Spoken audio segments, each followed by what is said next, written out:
अस्सलाम वालेकुम तमाम व्यूअर्स को चैनल पे वेलकम, नए आने वालों को भी और जो ऑलरेडी मेरी यूट्यूब फैमिली का हिस्सा बन चुके हैं आप सबको चैनल पे वेलकम।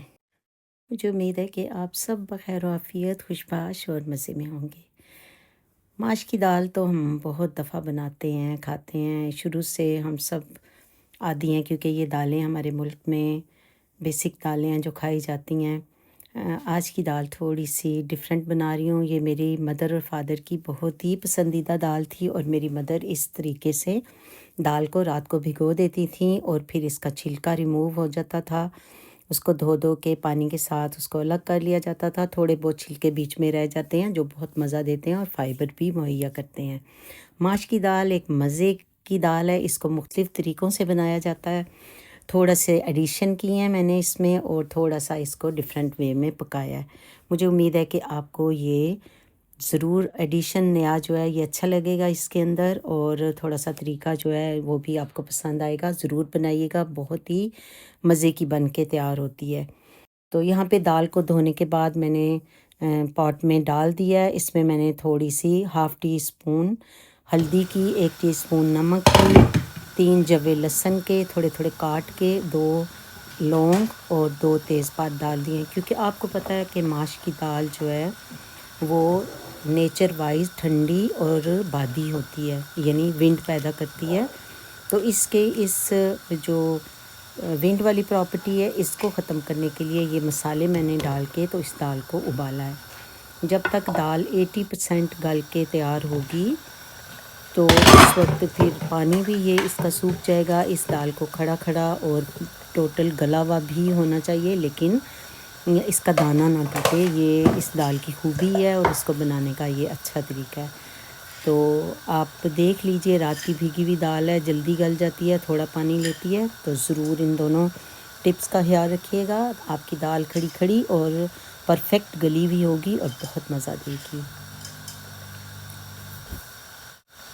जी, दाल को चेक कर लीजिए, मेरी दाल जो है वो तकरीबन बस गलने के करीब है। ये पानी जो है मुझे निकालने की ज़रूरत नहीं पड़ेगी क्योंकि इस पानी में दाल के विटामिन्स हैं और टेस्ट हैं। लेकिन अगर सम टाइम हो जाता है ऐसा मसला कि अंदाज़ा ना हो तो थोड़ा-सा पानी को निचोड़ दीजिए। लेकिन कोशिश कीजिए कि बस इतना सा पानी आपने बाकी जो इसका कुकिंग का प्रोसेस है उसके लिए रह जाए। उस कुकिंग प्रोसेस के साथ ये वाला पानी बिल्कुल ड्राई हो जाएगा और आपकी दाल बिल्कुल मज़े की रसीली सी भी होगी और ड्राई भी होगी और परफेक्ट गली हुई होगी। तो यहाँ पे दाल गल चुकी है, इसको निकाल के अलग रख लीजिए। अब तैयारी कर लेते हैं यहाँ पे लहसुन, अदरक, प्याज की। इसके अलावा टमाटर इसके अंदर जाएँगे, सब्ज़ धनिया चाहिए तो वो सब चीज़ें हम यहाँ पे तैयार कर लेंगे।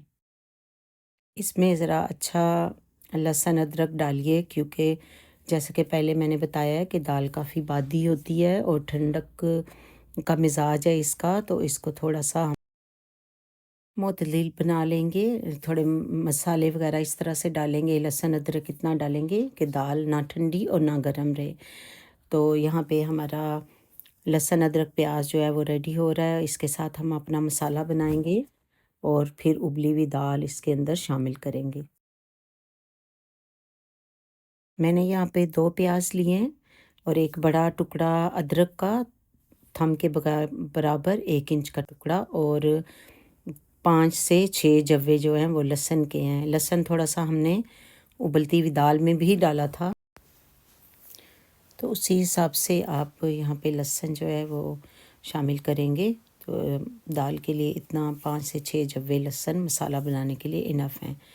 इसमें 2 टमाटर जाएँगे, ज़ीरा और इसके अलावा नमक, मिर्च, हल्दी और थोड़ा-सा गरम मसाला। ये आपकी अपनी पसंद पे है, अगर आप गरम मसाला शामिल करना चाहते हैं क्योंकि उसमें सब कुछ शामिल होता है और दाल में बहुत अच्छा लगता है, कॉम्प्लीमेंट करता है, तो वो भी कर लीजिए। इसके साथ-साथ हम जो इसके ऊपर एक और तड़का जाएगा प्याज का, वो प्याज भी रेडी करेंगे, लेकिन अभी हम तैयारी करते हैं मसाला बना। अच्छा, दाल को हम बनाएंगे बटर के अंदर और साथ थोड़ा-सा शामिल करेंगे ऑयल, ताकि बटर जो है वो अच्छे तरीके से कुक हो जाए और बर्न ना हो। जो ही बटर मेल्ट होता है तो इसके अंदर शामिल कर देंगे थोड़ा सा ऑयल भी, और फिर हम इसमें प्याज और लहसुन अदरक भी शामिल कर लेंगे।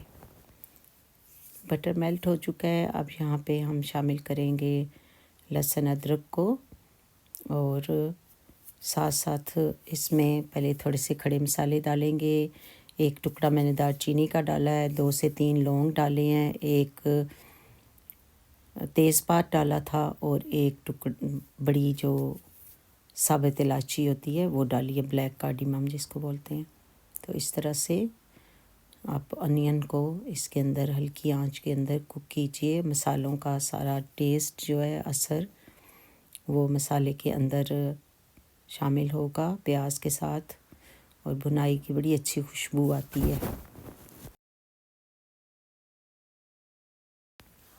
लहसुन को अच्छी तरह से चॉप कर लीजिए बारीक करके, इसमें पीस के नहीं डालना, उसकी बहुत ही तेज़ स्मेल आती है और वो इसमें अच्छी नहीं लगती। तो हम लहसुन को चॉप करेंगे बिल्कुल बारीक बारीक सा। साथ साथ अपना प्याज जो है उसको भी चेक कर लीजिए, और दम पे जब आप प्याज गलाते हैं तो बड़ा अच्छा सा मेल्ट होके सारा मिक्स होके, तो दाल या सब्ज़ी जो कुछ भी हो उसके अंदर मसाला बड़ा अच्छा सा बन जाता है। खड़े खड़े प्याज नहीं होने चाहिए हंडिया में, वो अच्छे नहीं लगते।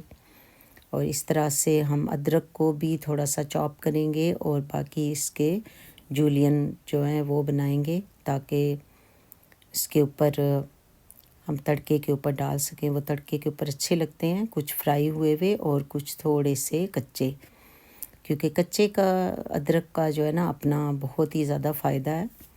अगर आप खाना खाने से पहले एक दाल के दाने जितना, चने की दाल के दाने जितना अदरक जो है उसको चबा लें हल्का सा, बिल्कुल हल्का सा नमक लगा के, तो वो आपके खाने को बड़ी अच्छी तरह से डाइजेस्ट कर देगा और ब्लोटिंग से महफूज रखेगा। तो ये छोटी छोटी टिप्स भी मैं आपको देती हूँ साथ, ताकि आप अपनी सेहत का भी ख्याल रखें, और अगर कोई हेल्थ के इश्यूज़ हैं तो उनको भी खाने के साथ साथ अवॉइड करते रहें, क्योंकि जो खाना है वो एक मेन हमारा होता है, ज़रूरत होती है, और हेल्थ का भी साथ साथ हमने करना होता है कि खाना इस तरह से खाएं कि जिससे हमारी हेल्थ जो है वो ठीक रहे।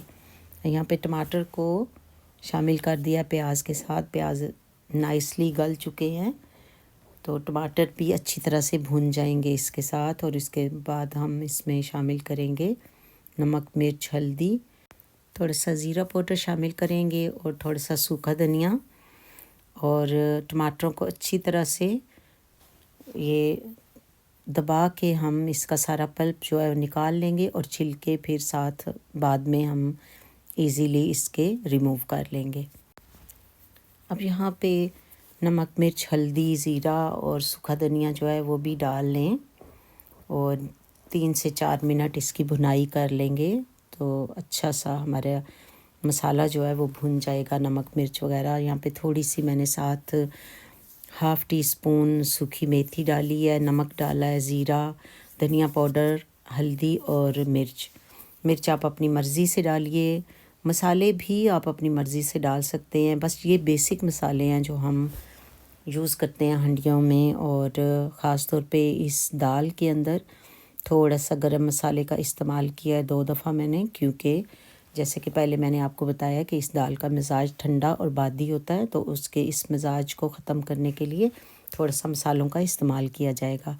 तो यहाँ पे दाल मिक्स कर दी है मसाला भुनने के बाद, और इस दाल को हम हल्की आंच पे अब कुक होने देंगे 15 से 20 मिनट, अनटिल इसका पानी सूख जाए। और एक ये थोड़ा सा सरप्राइजिंग इंग्रेडिएंट मैं आपके साथ यहाँ पे शेयर कर रही हूँ इस दाल के अंदर। इस दाल को हम बनाएंगे शाही दाल, जिसमें जाएंगे पनीर के टिक्के। अब हम बनाएंगे पनीर के टिक्के।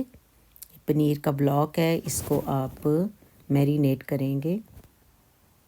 ये तो इसके अच्छे से ये हमने इस तरह से छोटे छोटे स्क्वायर काट लिए हैं, छोटे छोटे से ब्लॉक बन गए हैं। इनको सेपरेट कर लीजिए, और एक प्याली में हमें चाहिए 1 छोटा जो लेमन है उसका जूस,